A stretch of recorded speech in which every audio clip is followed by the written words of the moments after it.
Hello and welcome back to the channel. This is a first for YouTube, although I've done quite a few Q&As on Instagram, but this is the first YouTube Q&A. Really enjoy these. So I've got a good chunk of questions here that I've got on my phone. I'll go through them, answer them as honestly as possible. I haven't got any pre-done answers to these because I want to try and just read them and answer them as off the cuff as possible. So here we go. Number one. How do you explain why you ride a motorbike and the enjoyment it gives to a non-motorcycle person and non-believers? This is easy for me. Riding a motorcycle, the best way I would describe it as being able to go on a fun fair ride anytime you want with all the freedom of being on it for as long as you want, going downstairs. It costs pretty much nothing when you bought the bike. You've just got something as fun as a roller coaster in your garage or in your lockup that you're free to use whenever you want. You can have, oh, this is tough. You can have 10 dinner guests. The people can be real or fictional, alive or dead. Who do you have and why? Oh, that's a tough one. That's a tough one top of my head. So I'm going to try and give 3 here. And this may make me look a bit ridiculous for my choice of 3, but I just love the madness, so I'm going to say it. So, number 1, Mike Tyson from the early 1990s. Okay, number 2, Frank Abagnale, and that is the guy from the Leonardo DiCaprio film Catch Me If You Can. Basically, he's this, I think he was about a 20-year-old kind of con artist guy who just somehow managed to trick everyone into being a pilot, a doctor, everything. Conned loads of people out of money, but just a genius, and it'd be really, really interesting to have a meal with him because of the stories he'd have to tell. And finally, it's got to be Steve McQueen, because living in the 60s with Steve McQueen at his peak in the early 1960s in California, USA, that is the absolute glory moment. And he was the coolest guy in the coolest era, in probably the coolest place to be in the 60s. So I think there'd be no one better to have some amazing stories than Steve McQueen.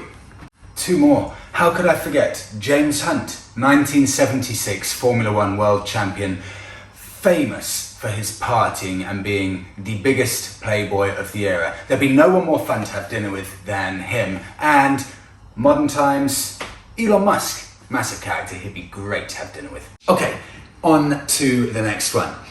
When did you first get into biking and what was your inspiration for doing so? So I was actually hugely into cars up until the age of 20, even 25, 24, 25, hugely into cars. But then all of a sudden, I was in my boring job in London, and I just thought, walking to work one day, God, I need some excitement in my life.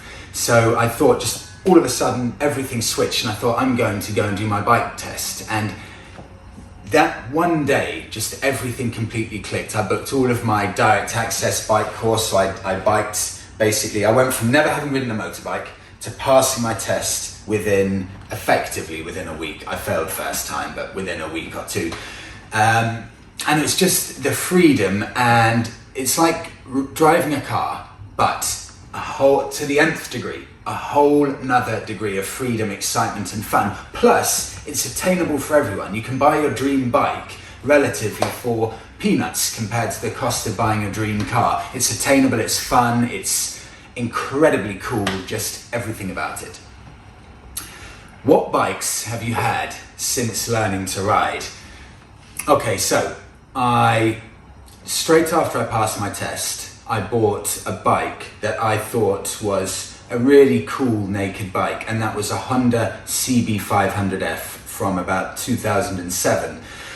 Bought the bike, paid £1,750 for it. I remember I was at my parents' house, and there were a couple of builders around, I think doing some work to my parents' house, I can't remember what.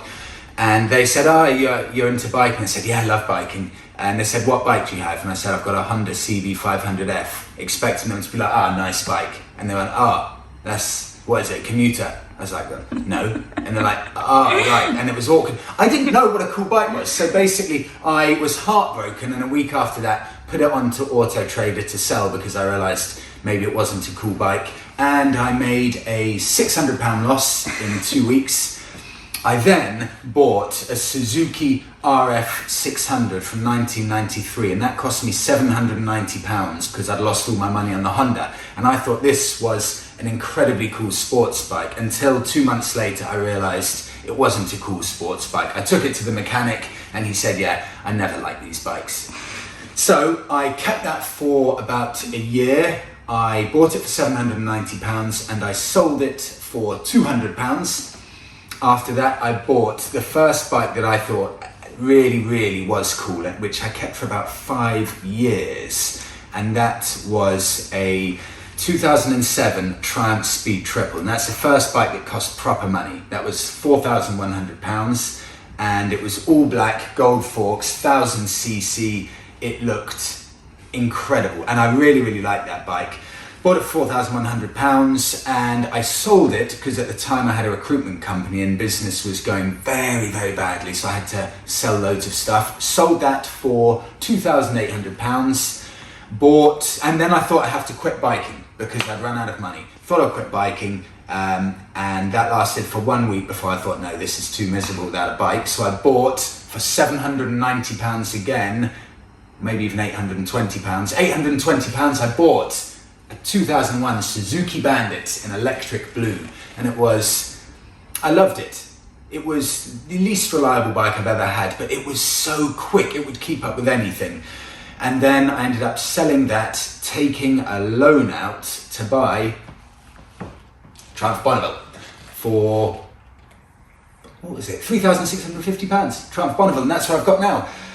I bought it, I think I've had it over 2 years now, got it on 12,000 miles, perfect condition. It's now in, I would say, significantly below average condition with 25,500 miles on it. Yeah, and I would say I've probably reduced the value of it by probably at least £1,000, probably. Okay, when you're not making great videos, what do you do? Very kind of you to say. So, Monika and I have a couple of rental properties. One of which actually is at the Ipswich Marina, just where we were for a month. Got a little studio there. I do some stocks and shares investments, although I describe myself as below average. Monika, of course, filming now, is a photographer, and we do brand collaborations, primarily with motorcycle related companies. Oh, here we go. Where did you and Monika meet? And one for Monika, is she interested in riding her own bike? Okay, so Monika and I, this was complete chance actually. I bought this flat here in Belvedere, which is Zone 5 South East London. I bought this off plan, so before it had been finished, and I didn't have anywhere to live for about a year in between properties, so my parents very kindly let me stay in a little property they had in Ridden in Suffolk for a year. So I got to stay there for a year. And when I was there in that little village, all in the middle of nowhere pretty much, right out there in the countryside, Monika was living in Norwich, and we just completely by chance happened to meet in a club in Norwich. So it was literally the one time that I went specifically to Norwich. Usually I go back to London, but I went to Norwich, and Monika also went for a night out to Norwich, and we just happened to meet in a club in Norwich. The chances of us meeting would have been so microscopically small, but just happened to meet there, and that was 7 years ago. Amazing. Now we're both here. Amazing. Just a chance encounter, pretty much. Oh, and Monika, is she interested in riding her own bike? Shall I flip the camera? No. Okay. Monika, are you interested in riding your own bike? Unless it's Vespa. Vespa? Yes. Would you ride in England? No, I don't think so, unfortunately. Tenerife, yes, but not here. Vespa, Tenerife, if we can tick those two boxes, she may learn to ride. God. I hate sitting on the fence. Okay, all jokes aside, what's your favourite bike? Okay, can I say 3? Is it sitting on the fence to say 3? Yes, it is. You have to choose one. Can I say my top three? You have to choose one. Okay, have to choose one. Okay, you have to choose one. Right. Okay, you can say your top three, but then you have to choose one. Okay, top three. Triumph Speedmaster, Triumph Street Twin, and here's an out there one, Harley Davidson Softail Deluxe. My favourite bike, I've got to take a bike that would fit with everything. I could go commuting on it. It has to be my only bike, so it has to fit as many boxes as possible. Speedmaster, Triumph Speedmaster. It's got that amazing relaxed cruiser vibe, but it's small enough to whiz in and out of traffic, super comfy. Tour the world on it, and it looks out of this world. And it's probably slightly more usable than the Harley Softail Deluxe because of the physical size. So Speedmaster, my favourite bike I've ever tested. Worst bike ridden and why? Wow, the worst bike I've ever ridden, Suzuki RF 600. That was, for me, not a nice bike to ride. Early 1990s Suzuki, kind of sports touring kind of bike. I didn't really love the looks, very little, I don't know, feel for me riding it, any kind of feel at all. Like, I mean, you know, from an enjoyment perspective, and also just the vibe of the bike, not my kind of bike, really. So that's probably the worst bike I've ever ridden. Okay, here's a question for you. Have you ever ridden or owned a 1000cc sports bike like GSXR or BMW? So I thought the Suzuki RF600 was a sports bike until I learned it wasn't. That's a sports tourer. And I did have the Triumph Speed Triple 1000cc. So I've kind of been in and around those big capacity sports bikes. Do you know what? I like the more chilled out bikes, so I've ridden them. But when I had my Triumph Speed Triple, in the end it was actually too powerful for me. I really honestly believed that bike wanted to kill me, because I've never come so close to crashing and killing myself as I did with that Triumph Speed Triple. No ABS, no traction control, 130 horsepower, and it was an absolute animal. Like, if it was raining and wet, coming out of a roundabout, the slightest amount of acceleration and it would start fishtailing and trying to slap you off the bike. So I definitely see the appeal of sports bikes, and I know why so many people love them. And that's what's so great about bikes. There's the entire spectrum that's available to everyone. For some people, a Ducati Panigale is their dream bike, for others a Harley. For me, they're just too savagely quick, and I like sitting up and being super relaxed when I'm riding around. I'm not a fan of kind of being all hunched up and aggressive all the time. See the appeal, just not quite for me. Why did you choose the Bonneville?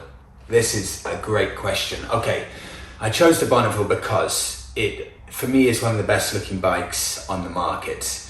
It's incredibly affordable at under £4,000 UK sterling, under £4,000, incredibly affordable. It's also extremely versatile. It can be a brat style bike, a cafe racer, a properly comfortable tourer with the king and queen seats on. Ridiculously cheap to insure, because the reputation is that only old guys ride Bonnevilles. So to give you an example, cheaper than a 250cc Mutt motorcycle, cheaper than every single motorcycle I've ever owned to insure. I think I pay about, and in London, in southeast London, the worst area for bike crime, I pay 150 a year. When I lived in the village, or when I registered the bike in the village, it cost me £80 or £85 a year to insure the Bonneville. It is superb value. Also, it's extremely reliable and very rugged. And it doesn't really have a reputation of being rugged, but it is. It's the cheapest, most reliable bike I've ever owned, and it's highly customizable. So everything, it's attainable, looks good, customizable, and it's a chameleon. It can adapt to any situation, whatever you want to do with it. How long ago did you pass your test? I was 25 years old, and that was 10 years ago. If you could trade your Bonneville for any of the bikes you've ridden, then what? If you could trade in your Bonneville for any of the bikes you've ridden, then what colour Speedmaster would it be? I love that. Okay. Speedmaster with that black and white tank. I think they do on the black and white tank. That looks out of this world. So I'll take that, thank you. Your main work. Yes, I've said that YouTube is something that we're really enjoying, but it's not a big revenue stream. We just do it because it's just really fun. Just absolutely love it. Everything about it's really fun. If you could own any bike for people not for regular people, something not too expensive and something not for rich folks, what bike would it be? That's a really, really good question. I really do think the Bonneville's a good shout, but actually, unfortunately, it was before I started YouTube. I had a Royal Enfield Interceptor on loan for a month, and I liked it so much I did 1,000 miles on it, just riding around England in a month. Royal Enfield Interceptor, it's one of my absolute favourite bikes. It is, for me, in my mind, and I welcome any comments, definitely for me, it's the only bike I've ever ridden, ever, from any modern bike currently for sale that genuinely feels like an old school bike. New Triumphs, for example, they don't feel remotely old school. They feel like a thoroughly modern bike in a retro package, whereas the Interceptor genuinely feels like an old school bike, but with modern reliability. It feels more agricultural. It feels just everything about it. The gear change is a bit more clunky. Its weight's slightly higher up. It's just it doesn't quite have the smoothness of the Triumphs, and that gives it more character. So, what bike would I recommend for people who don't have a huge budget? I would recommend the Royal Enfield Interceptor. It's a superb bike, and it's a complete game changer of a bike. I remember when I reviewed it about 15 months ago, I said it's just a huge game changer of a bike. If you look at the Triumphs and they're really nice aspirational bikes, but then the Interceptor has proven that you can buy and own an aspirational bike. I think they're still under £6,000. You can own an aspirational bike for a genuinely affordable price. Plus, there's an argument to say that biking should be cheaper than car ownership. It should be way, way cheaper to buy a bike than buy a car. And Royal Enfield have made motorbiking not just kind of a hobby or a pastime, they've made it a viable form of transport. You can actually go to a Royal Enfield dealership and justify buying a Royal Enfield as a realistic mode of transport because it's so much cheaper than a car, and I love that about it. It's proper utilitarian transport, just like the Fiat Pandas for the cars or the Lada Niveas in Russia. It's just like that. It's cool utilitarian transport, and I love that for that. So it's the Royal Enfield Interceptor I'd recommend, although they're so popular now, they almost don't drop in value. So don't go looking for a good value second-hand one because they don't exist. When and how, I'm not famous for this, when and how do you wash your bike? I actually get a lot of stick online, a huge amount of stick online for saying, Freddie, your bike looks disgusting, go and clean it. I get bullied a lot online. Because I live in a flat, the way I clean it, I spray WD-40 all over it, then go over it with a cloth. I pretty much never spray it with a hose. Unless I've gone off-roading on it, then I'll take it to a jet wash and jet wash it. But usually just WD-40, take a few rags down, wipe it down. And actually I do that because I ride all year round, so once a week in the winter, I just spray the whole bike, underneath, all over in WD-40, and I've never, ever, ever had any rust on any bike, even riding the whole way through the winter, because I spray all that maintenance spray, WD-40 everywhere. It's magic, that stuff.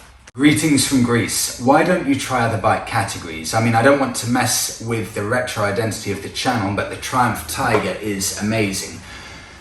There's no real reason why I haven't actually. It's just the bikes that immediately appeal to me are the modern classics, the retros, the Harleys, Indians, BMW R9T, Triumphs, things like that. So no real reason. It's just that the bikes that hugely appeal to me are usually the modern classics.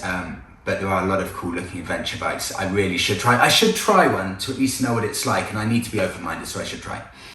How long did it take you to get confidence after passing your motorbiking test? It took me, it probably took me 3 to 6 months to get the proper confidence, because when you pass your riding test, I remember what it was like. You'd get up to a roundabout, for example, and you would think about everything. Oh my God, change down, clutch in, change down a gear, brake, front brake, rear brake. Oh, it's too much, into a bush. And you're thinking about everything. And the point when you're a good rider, I think, is when it comes so naturally, you don't even think about it. It's just like walking. That's when you know you're a competent biker, I think, when you're at a point when you don't even think about anything. It's just completely natural, you know what you're doing. But until that point, you know, you're not at that level. It took me 3 to 6 months of, you know, a good amount of riding on the roads to get used to it. The only way you'll get there is just out by yourself riding, pretty much.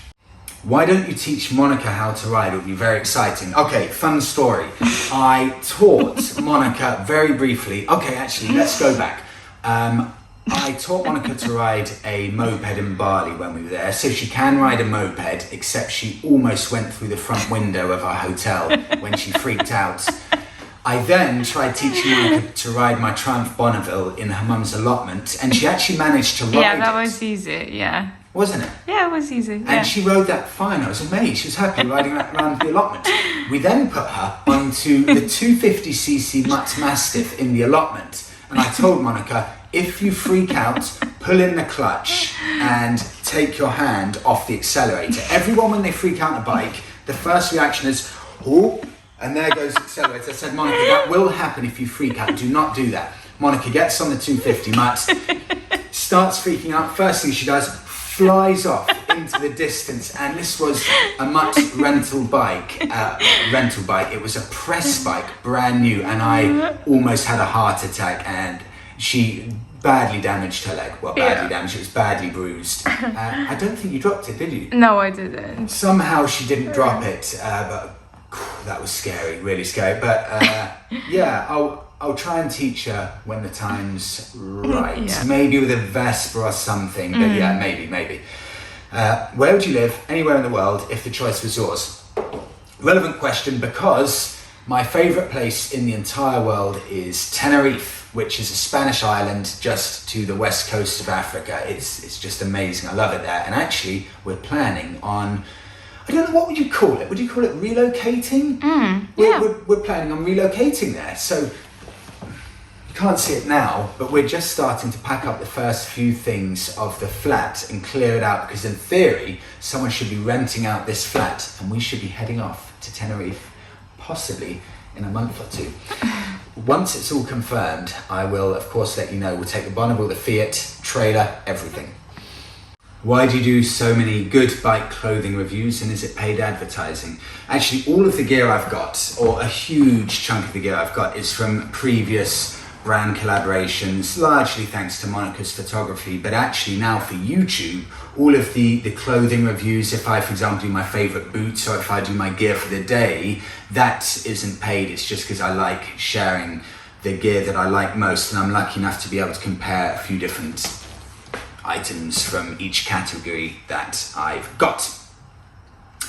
What's your reason for YouTubing? Did you start together with Monika? We just thought it looked really fun. We've been on Instagram for a while, or I've been on Instagram for a while, and just really wanted to try YouTube, because it's a whole nother dimension of kind of showing off adventures and things like that often is harder to portray in an image. So it's nice to have both, and it's just another really fun element to try. I remember Monika and I, we did a big trip with the Fiat trailer Bonneville on the back. 1 month, 5,000 miles through Italy and Spain, and we wished we would have done some kind of videoing, because all of our video was on Instagram stories and they disappear after 24 hours. And I remember thinking, well, both of us thought, wouldn't it have been great if we'd have done this on YouTube, so you've got those memories forever that stay there. And that's a big reason why we started doing YouTube.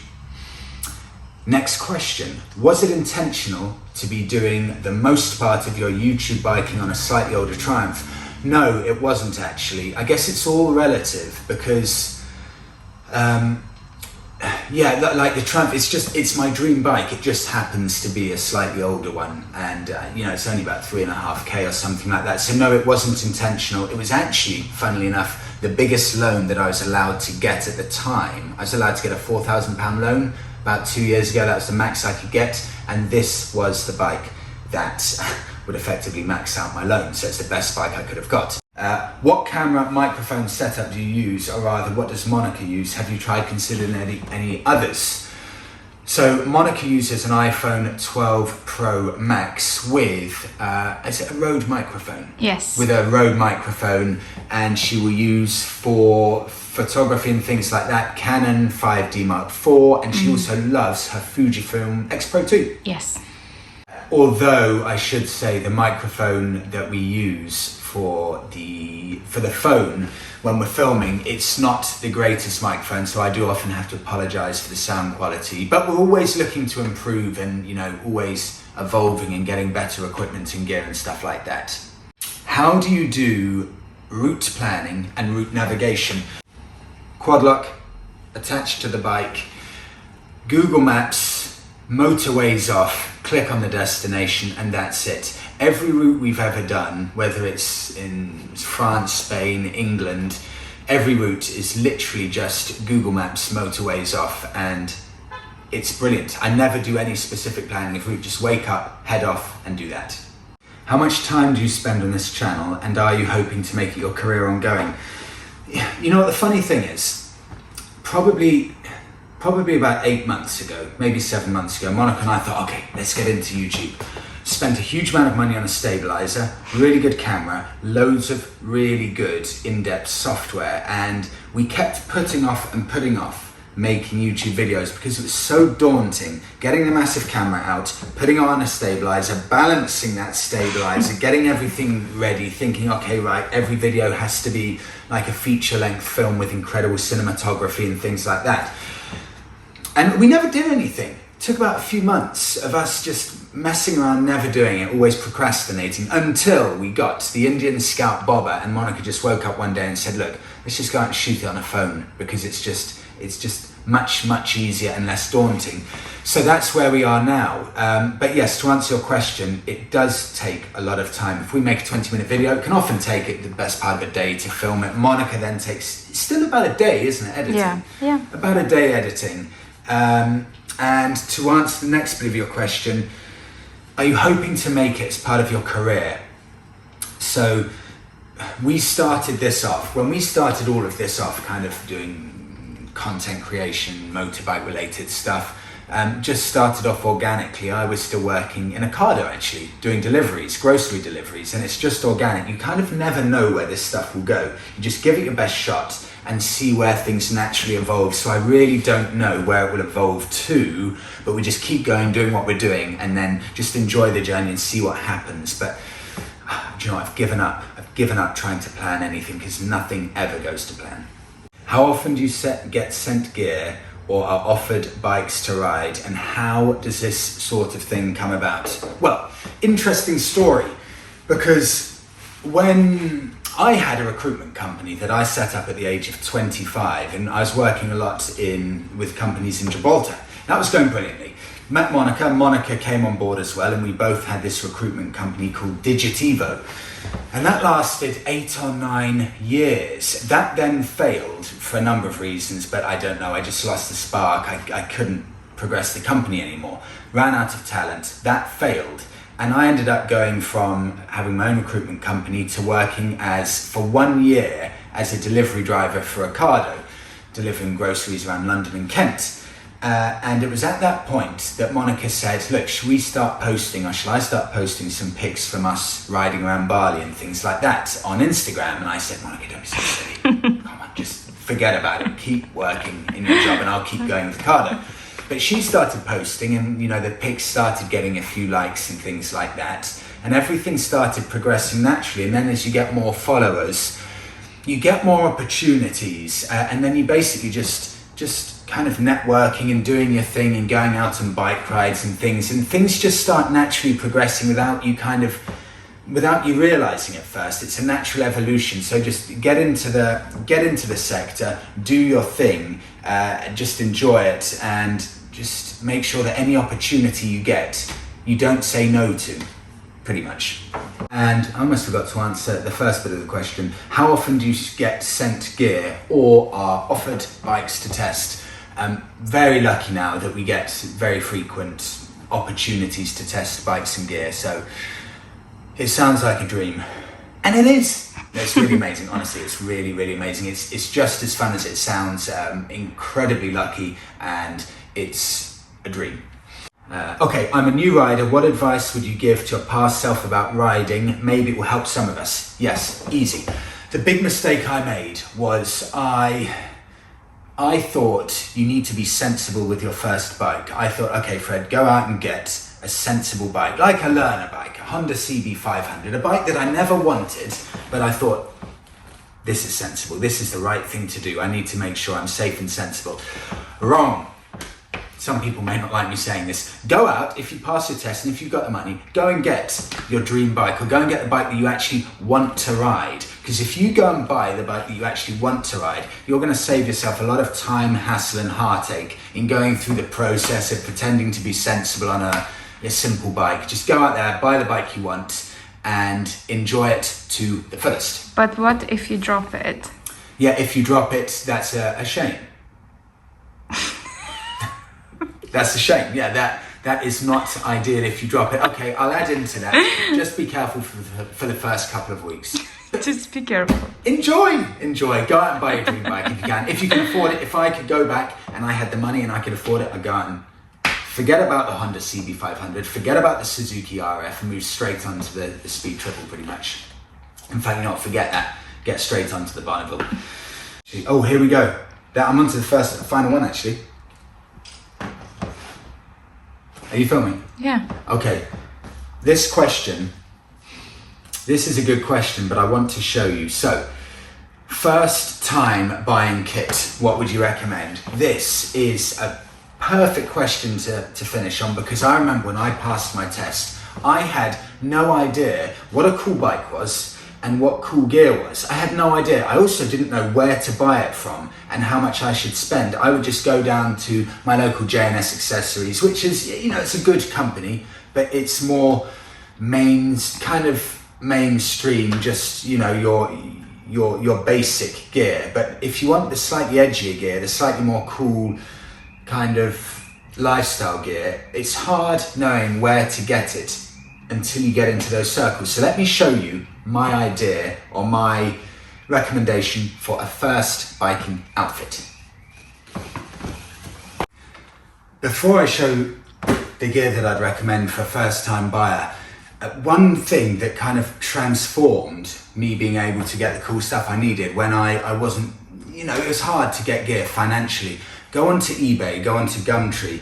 It is amazing. Find the product that you want. For example, Broga Alaska boots or TCXX Blend, something like that. Go onto eBay and see if there are second-hand ones. Second-hand biking gear is amazing because biking gear pretty much lasts a lifetime. I bought plenty of second-hand biking stuff off eBay and I would highly recommend it. It's a brilliant way to get gear if you're just getting into biking, or not even if you're just getting into biking. Find the product you like, type that product into eBay, see what there is second-hand. But here we go. If you're new into biking, this is the cheapest brand new outfit that I think looks cool that you can get. So, Broga Alaska boots, I think they are £130. £130 for these cool looking boots. RST Kevlar jeans, £130 for the jeans. RST Matlock gloves, £40. The second biking jacket I ever bought, and I bought this 1 month after buying my first, when again I realised I didn't like my first one, I gave it away. I've had this 10 years, it's Frank Thomas, it only cost £150 then, I think it's only £170 now. Frank Thomas Patrol jacket, this will last a lifetime, I'll have this my whole life. It is the most special bit of biking gear that I own. I can't tell you how much I love this, I would never sell this. So many great memories. Biltwell Gringo S helmet, £150, completely basic, nothing remotely special about this in any way apart from its cool looks, it's rugged, it will last forever. And it's got washable liner, it stinks. Thank you so much. These questions were brilliant, I absolutely loved this Q&A. Thanks for the questions. Next one, Monika and I will be out on the Bonneville. I need to go down, do the chain and everything because I've got a lot of comments saying how loose it is. We will see you in the next one. Please do give the video a like, subscribe to the channel. See you in the next one.